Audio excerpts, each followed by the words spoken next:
Welcome back to another technical deep dive here in the debug zone. Today we're tackling a big question and breaking it down with us from other users. Hopefully this clears up some misconceptions and helps you get the answer you need.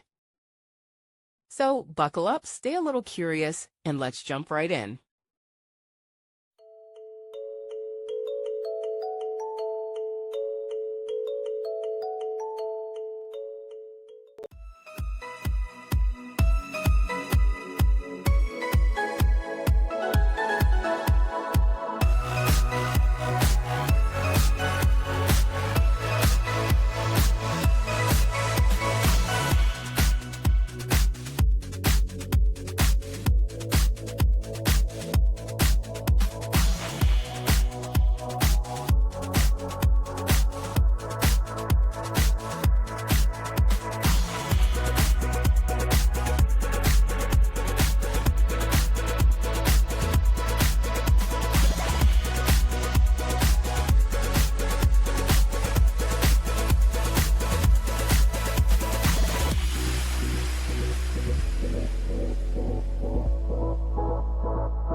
And that's a wrap.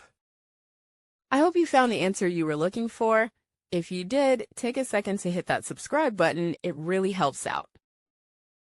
And let me know in the comments which solution worked best for you. See you next time in the debug zone.